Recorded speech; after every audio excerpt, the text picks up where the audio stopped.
Hi guys, welcome back to Teachers Daily, and today's episode of the video we'll be talking about the iPhone 8 in 2020. First things first po mga kaibigan, let's talk about the design. The phone is actually the same with other iPhones. After the release of iPhone 6, it's a 4.7-inch phone, and new things about this phone is that ito po mga kaibigan, it's a glass-bodied iPhone.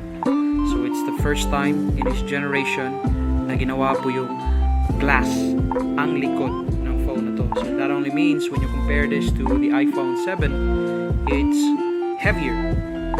Mas mabigat po siya.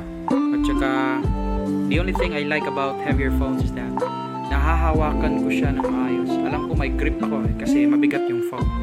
No? The phone is also a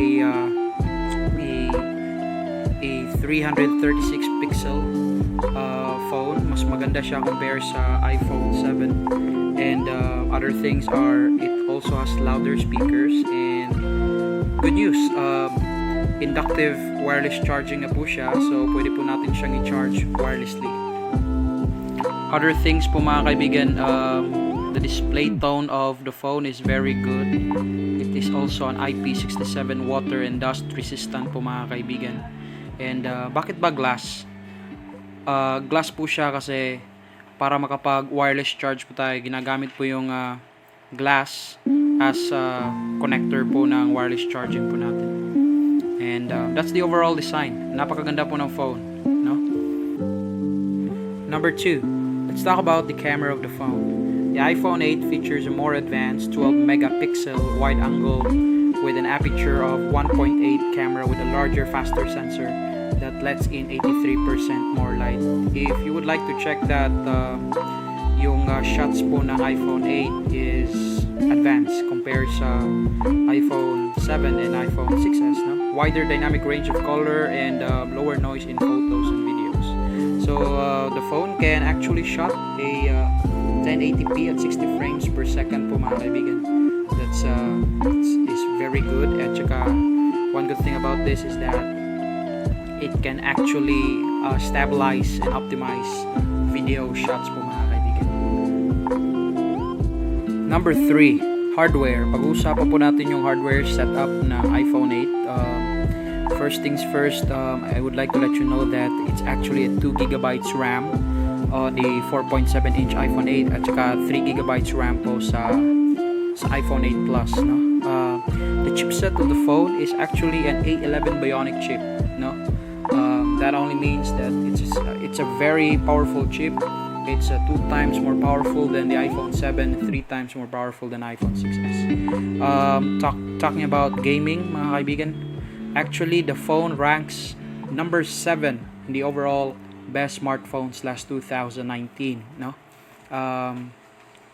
Karank niya po yung Samsung S9 at Samsung S8 po mga kaibigan. So that's a very, very good phone.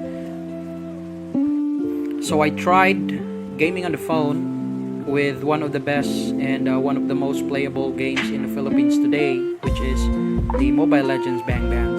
And imagine, nakapag ultra high settings po tayo mga kaibigan, and the phone is not heating up, and the phone is very optimal, and this is so imaginable po mga kaibigan. The only problem we have with iPhone is that its battery. The battery of the iPhone 8 Plus, the iPhone 8 is just 1,821 milliamperes. Napakababa po. Siguro makapaglalaro ka ng 5 to 6 games and then going to charge that. But one good thing about the iPhone is that it has an optimized charging po mga kaibigan. So that only means na mabilis po siyang nafu-full. So kung titingnan nyo po yung laro ko dyan, napakaganda po, napaka high settings, siguradong magmi-mythic ka talaga. That's for the games, di ba? Since we're talking about the games, let's also talk about the software of the iPhone 8. Good news po mga kapatid, the iPhone 8 will still receive the beta for iOS 14. How important is this? Napaka-importante po ng major updates and improvements po galing sa Apple kasi Ito yung nagpapaganda, nagpapa-optimize ng mga applications natin sa phone. At ito rin po ay nagpapakita na our phone is still connected with the latest software and it can still compete with other high-end Apple devices such as in the iPhone 11 and iPhone 11 Pro. Napaka-importante po ng mga bagay na yan. So, one good thing about Apple is that when you buy the phone, it will still last for 6 to 7 years po mga kaibigan. How old is iPhone 8? iPhone 8 is just 3 years old. We still have 3 to 4 years na magagamit yung phone, having the same competent, having the same apps, having the same software, gaya ng mga bago at latest devices ngayon. Gaya ng iPhone 11 at iPhone 11 Pro. The only problem we have is that chipsets from these older iPhones are not as fast as chipsets na ginagamit sa mga latest devices. Last but not the least po mga kaibigan, let's talk about the price range of the phone. Just want to inform you na with the release of the iPhone SE Special Edition number 2, hindi na po binibenta ng Apple ang iPhone 7 at iPhone 8. So what you can actually buy are second-hand phones in the market already.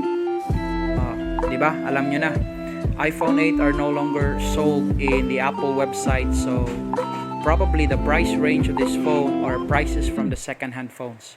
So basically, what I know about GPP phones will cost you 14,999 at saka yung factory unlock units po mga kaibigan are 3,000 higher compared to GPP units po mga kaibigan. So with that price range po mga kaibigan, now the real question here is that, is it worth it to buy the iPhone 8 ngayong 2020? Yes po mga kapatid, with the recent release of the iPhone SE in the market right now, which will cost you 26,000 po mga kaibigan, pero same design but different chipset but same performance, yes, napakagandang bilhin ng iPhone 8 ngayon kasi magmumura po ito mga kapatid.